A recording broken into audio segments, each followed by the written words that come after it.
What's up guys, it's Bucky here and welcome to your 39th JavaScript tutorial. And in the last tutorial I taught you guys how to access and differentiate between different forms on your web page. But now in this tutorial, since we already have access to each form, I'm going to show you how to access each element in those forms. So let's go ahead and create a form, but I didn't want to keep the old one from last time because I want to make it a little bit different. So as we know from our XHTML tutorials, hopefully you watch those, each form can have a property called name. And I'm just going to set this form equal to Bucky's form. Simple enough. So now if we go ahead and end it, we can begin adding our elements. So let's, just like before, add a username, a password, and a submit button. So the username, all we need to do is, just like last time, we'll just make an input box. So input type equals text, and let's go ahead and add a name to this too. So name equals user's name. Simple enough. So now if you just go ahead and we won't copy it. So for the password box, it would be input type equals, might as well make it password. I think I made it text in the last tutorial, but that's definitely not secure. So the name equals password. Simple enough. So let me just go ahead and test this right now. Hello, didn't want to look, I got Yahoo. Son of a beach. Launching Chrome. There we go. So now we got a password box and a text box working perfectly. So I might as well add a submit button. I mean, why not? Input type equals submit, value equals submit. Now let's go ahead and save it and refresh again, and check it out. We got a perfectly working form, a username, secret password, and a submit button that does nothing at all. Pretty cool, huh? So like I said, in order to access our form itself, let's say we want to set it equal to a variable. We would first write document, since the forms array is an object of the document. So then we would write forms, and since this is our first form on our web page, we would go ahead and identify it by 0, since everything in arrays start at 0.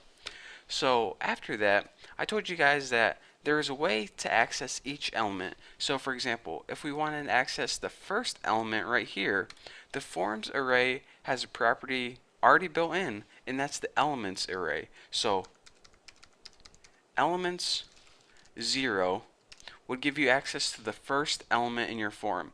Elements 1 would give you access to this, and elements 2 would give you access to this. And you're saying, alright, why do I even want access to it, and what's the use of it? What am I going to do with it? Well, typically people want access to, let's say they wanted to verify that the username only consisted of letters and numbers. So when a user logs in your webpage, you don't want them to enter Bucky $, percentage sign, at sign, semicolon, semicolon. You want like Bucky 65, Bucky 1492. So this is why you would want access to each element. So for now, since we're not validating any data, all we're going to do with this element is get a property of it, and that's the name. And again, your form has a name called Bucky's form, and each element has a name. This one is username, this one is password, this one we didn't give a name. So now the name of username, since this is the first element in form 0, is going to be equal to the value username. X equals username. So now we just go ahead and document, write this, and if we print out X on the screen and save it and launch in Chrome, check it out. It says username right there. So one more quick example, if we go ahead and access the second one by typing form 0, since it's the first form, second element, and go ahead and save this, and then we go ahead and launch this in Chrome, it says password right there. Pretty cool, huh? So you're saying, alright, simple enough. Whenever I want to access a form, I just write form, whatever number it is, and then whenever I want to access an element, I write element, whatever number it is in the array. But all these arrays are getting pretty confusing, Bucky. Is there something easier that I can do?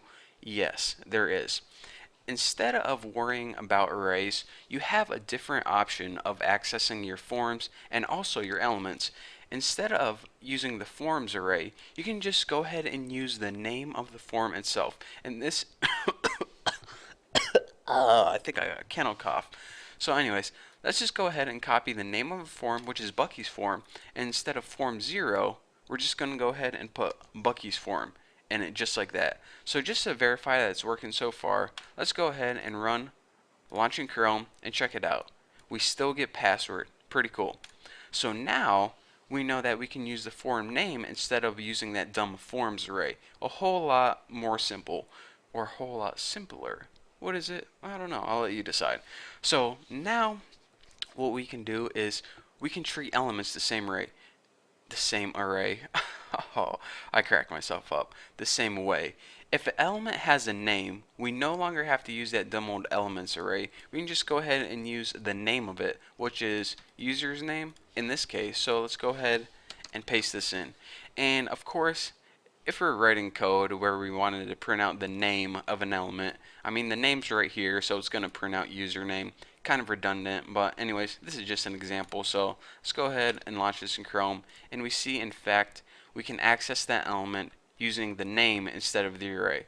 So anyways, probably printing out the name wasn't the best example, but hey, I did it anyway. So what I want to stress to you guys in this tutorial is in order to access each individual element in the forms array, we can either use the element array, simple enough, element and then the name of whatever element you want to use, or excuse me, the number of whatever element you want to use, or if it has a name, we can use that as well. So for example, we use Bucky's form right there and username right there, and it worked fine.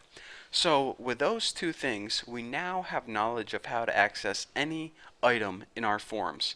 Any item in any form on our web page. Pretty cool, huh? So now that we have access to them, we can begin doing things like validating the data, make sure they're filled in, checking whether or not a checkbox is checked, checking whether a radio box is checked, you know, simple stuff like that. So that's what I'm probably going to be covering in the next tutorial, but for now, that's all I have for you guys. So thank you guys for watching. Don't forget to subscribe, and I'll see you guys later.